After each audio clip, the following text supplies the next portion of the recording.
Lorsque nous vivons des temps de crise, nous voulons savoir pourquoi quelque chose arrive, comment faire pour éviter que cela se reproduise. On imagine, il y a 2000 ans, quand Christ a été trahi et Jésus a été cloué en croix, les disciples se sont posé la question, mais qu'est-ce qu'on aurait dû faire autrement et où est-ce que cela va mener?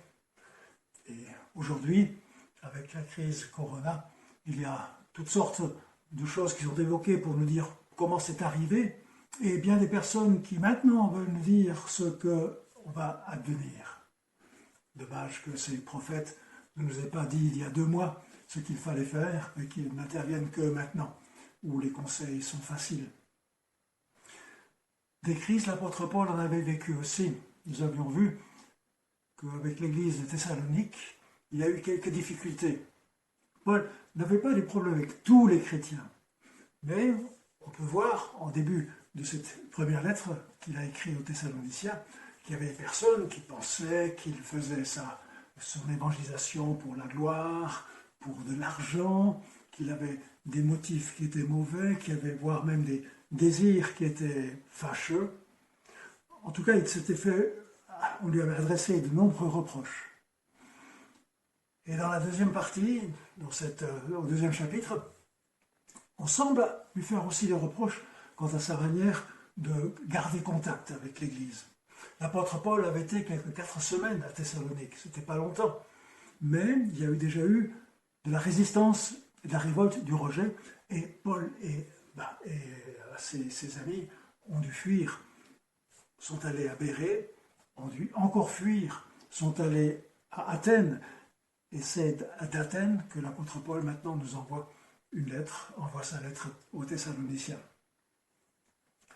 Apparemment, il leur avait promis de revenir parce que on semble lui avoir fait le reproche de ne plus être venu.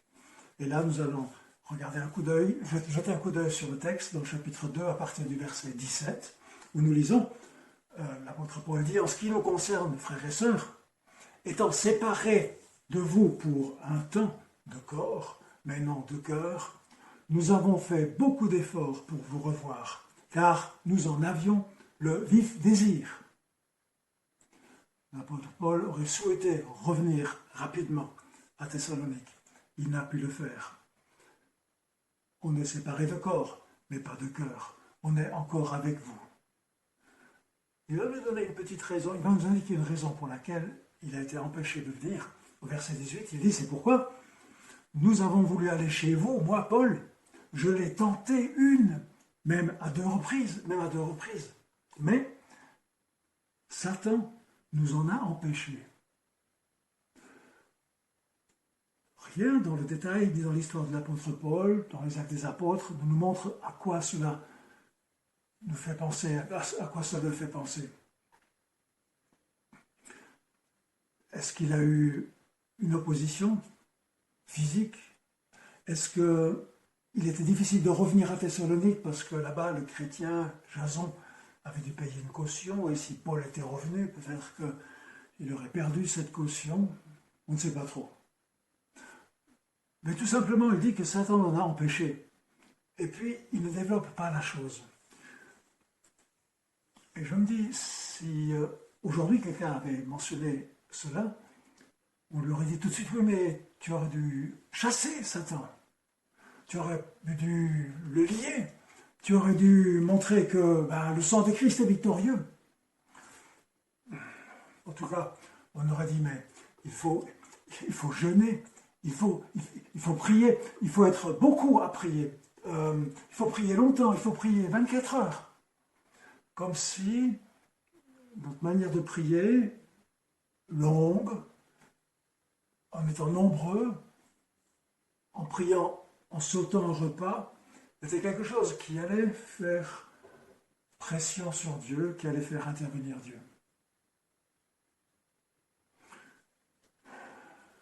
Je pense qu'on se trompe considérablement sur qui est Dieu. Car si Dieu est comme un Père céleste, il sait déjà longtemps, bien longtemps avant qu'on ne prie, ce dont nous avons besoin. Il veut bien sûr qu'on lui dise ce dont on a besoin. Mais ce n'est pas parce qu'on se sera mis d'accord à plusieurs que dans 1 semaine ou dans 2 semaines, on va tous, une centaine, que dis-je, 1000, demander quelque chose à Dieu, que là, il va craquer, il va lâcher la chose. Dieu répond au cri du cœur.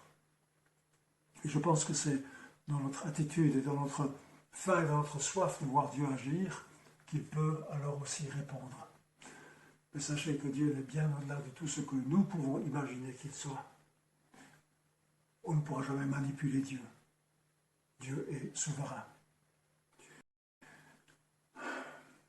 L'apôtre Paul a été empêché par Satan. Et il ne va pas prononcer le sang de Christ. Il ne va pas dire que c'est le nom de Christ qui libère. Il ne va pas lier Satan, chasser Satan. Il va tout simplement leur envoyer Timothée. Mais ça, on verra tout à l'heure, au chapitre 3. Ici, il continue de dire combien il aime les gens de Thessalonique. N'êtes-vous pas en effet, dira-t-il au verset 19, n'êtes-vous pas en effet, vous aussi, notre espérance, notre joie et la couronne dont nous serons fiers en présence de notre Seigneur Jésus au jour de sa venue? Oui, c'est vous qui êtes notre gloire et notre joie.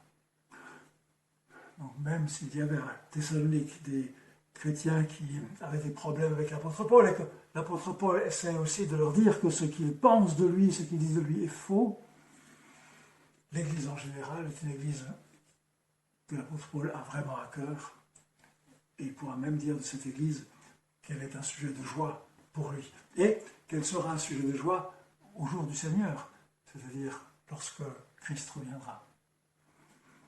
Alors au chapitre suivant, là où l'apôtre Paul dit ce qu'il a fait, Satan l'a empêché de faire quelque chose, mais l'apôtre Paul a quand même fait quelque chose.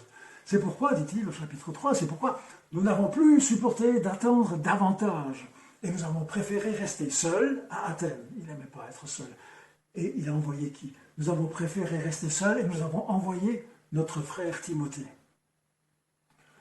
On pourrait dire, ah, Timothée, bon, c'est un petit gars, est-ce qu'il est vraiment important? Et l'apôtre pourrait dire, ah si, c'est quelqu'un de très important. Il est celui qui collabore avec nous au service de Dieu.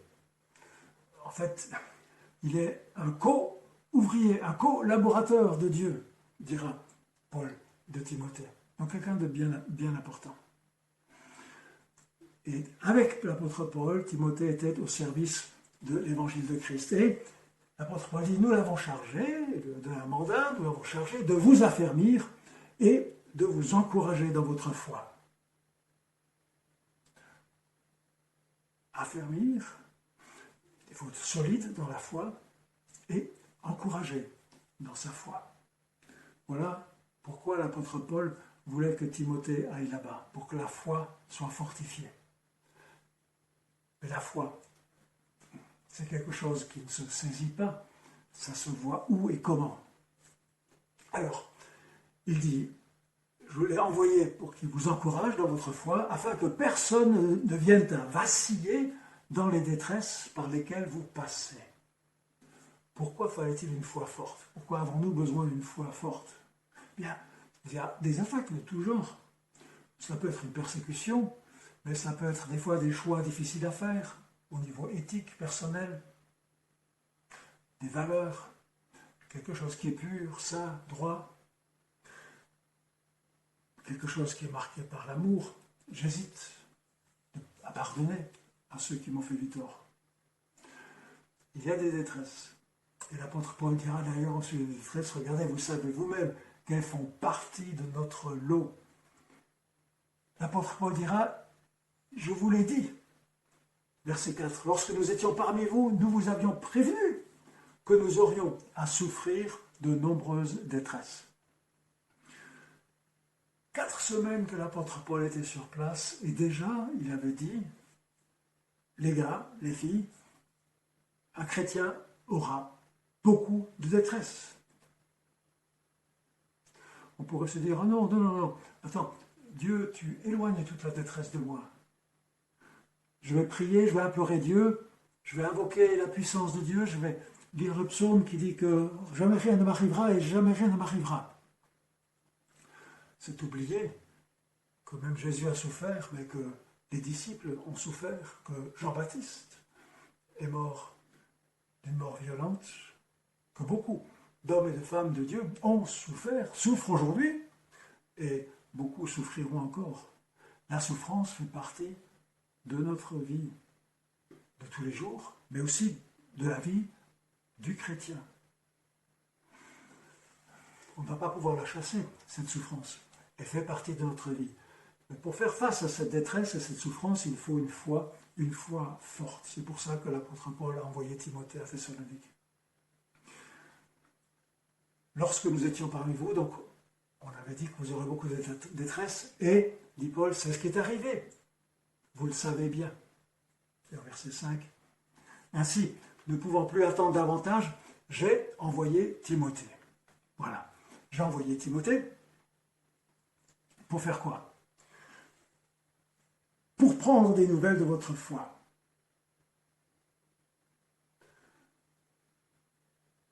De quelle qualité est votre foi? Est-elle forte, fragile, sereine,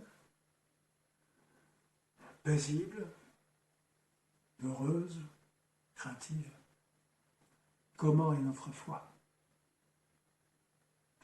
L'apôtre Paul voulait absolument savoir comment était la foi de ces personnes là-bas, de ces chrétiens qui étaient à Thessalonique. Car, dit-il, je craignais que le tentateur ne vous ait éprouvé au point de réduire à néant tout notre travail. Le tentateur éprouve aussi. Oui.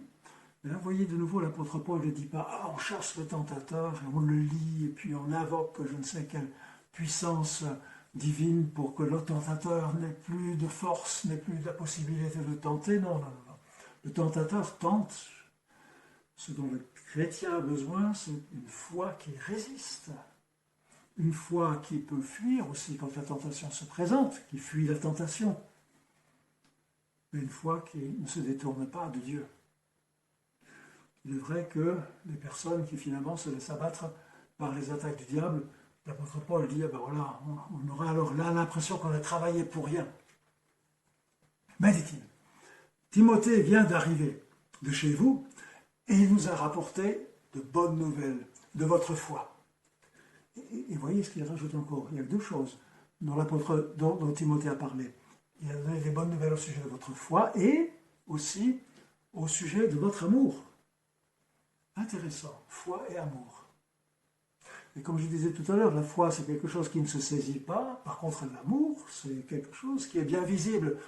Donc on comprend pourquoi l'apôtre Paul lit foi et amour. Il a rapporté de bonnes nouvelles au sujet de votre foi et de votre amour. Et il nous a en particulier dit que vous conservez toujours un bon souvenir de nous et que vous désirez nous revoir autant que nous désirons vous revoir. Donc l'apôtre Paul dit oui, ça fait longtemps que je suis loin, ça fait bien des fois que j'aurais voulu venir, que je n'ai pas pu venir, mais néanmoins mon cœur est là et je veux vous voir, comme vous d'ailleurs aussi, vous voulez me revoir. Aussi, frères et sœurs, au milieu de nos angoisses et de nos détresses, c'est ce que l'on vit donc, vous nous avez réconfortés par la réalité de votre foi. L'apôtre Paul a été réconforté en voyant la foi des Thessaloniciens. Et c'est si vrai quand on voit la foi d'autres chrétiens, d'un jeune chrétien, la foi de quelqu'un qui a été éprouvé, la foi de quelqu'un qui a passé par des difficultés que nous sommes en train de vivre, c'est encourageant. Cela m'encourage. Cela a encouragé l'apôtre Paul. Finalement, même l'apôtre Paul avait besoin d'encouragement de ce genre. Nous avons été réconfortés. Oui, dit-il, oui. Maintenant, nous nous sentons revivre puisque vous tenez bon dans votre vie au Seigneur. Il continue. Comment, en réponse, pourrions-nous assez remercier notre Dieu pour vous, pour toute la joie que vous nous donnez devant lui. L'apôtre Paul dit, qu'est-ce que je peux prier, être reconnaissant pour la foi et l'amour que je vois chez vous. C'est pourquoi, oui, nuit et jour, nous lui demandons avec instance, quoi? qu'est-ce qu'il demande l'apôtre Paul avec instance? De nous accorder de vous revoir. Et pas simplement de s'embrasser, mais de pouvoir compléter ce qui manque à votre foi. Et donc, l'apôtre Paul nous donne cette prière. Que Dieu notre Père lui-même et notre Seigneur, Jésus, aplanissent notre chemin jusqu'à vous. Il n'a pas voulu que Satan soit lié, il a voulu qu'un chemin soit aplani, qu'on ait un accès, qu'on puisse revenir à Thessalonique. Un autre sujet de prière. Il ne faut pas oublier, c'était des chrétiens qui avaient des difficultés, qui étaient en détresse, persécutés. Qu'est-ce qu'ils prient? Que le Seigneur vous remplisse jusqu'à déborder. Quoi donc? D'amour, les uns pour les autres. Et ça, c'est donc ce qui se vit dans l'Église, de l'amour, que vous ayez de l'amour, que vous débordiez d'amour les uns pour les autres. Mais pas seulement dans l'Église, aussi, dit-il, pour tous les hommes. Revoyez ce verset 12. Je prie que votre amour déborde pour vous, mais pour tous les hommes. Et là, je me pose la question, mais oui Seigneur, est-ce que vraiment j'aime tous les hommes? Ceux qui sont proches de moi, ceux dans mon église déjà, les hommes, les femmes, les enfants, mais ceux qui habitent le quartier, ceux que j'arrive à croiser à cause de mes différentes tâches, mes responsabilités. Est-ce que mon amour déborde pour eux? Et là, l'apôtre Paul en rajoute encore une. Donc il veut que l'on déborde d'amour pour tous et surtout pour tous les hommes, à l'exemple de l'amour de qui? À l'exemple de l'amour que nous portons. L'apôtre Paul se donne en modèle. Il est vrai que finalement, on s'imite quand même les uns les autres. Et quand on a des modèles dignes d'être imités, ça nous encourage de faire quelques pas en avant. Oui, suivez votre modèle. Ayez l'amour que moi j'avais, que nous avons dans notre équipe de missionnaires, dit l'apôtre Paul. Ayez ce même amour. Et que Dieu affermisse votre cœur. Alors le cœur, c'est tout ce qu'on faisait, on pensait, on réfléchissait, c'était là, on prenait les décisions. Bien sûr, il y avait aussi une question d'émotion, de sentiment, bien que ça, à l'époque, c'était plus dans les tripes, dans les intestins, donc on disait que le cœur, on réfléchissait. Donc, que Dieu affermisse votre cœur, on pourrait traduire ça, que Dieu affermisse votre pensée, que vos décisions soient sûres. Comment? Afin d'être saints et irréprochables devant Dieu notre Père au jour de notre Seigneur Jésus-Christ, quand il viendra avec tous ses saints anges. Il est question de difficultés, l'apôtre Paul ne dit pas que les difficultés vont arrêter. Il est question de difficultés, l'apôtre Paul ne prie pas pour que Satan arrête de troubler. Il y a des difficultés, l'apôtre Paul ne cherche pas à trouver des raisons pour lesquelles les difficultés arrivent. Il ne cherche même pas à savoir ce que éventuellement les difficultés pourraient produire de bien. Il dit, je prie pour vous que vous ayez de l'amour débordant, et que vous ayez un cœur qui soit décidé de vivre de manière sainte, irréprochable. En tout cas, qu'on le soit quand Jésus-Christ reviendra. Les chrétiens vivaient des défis intéressants, importants.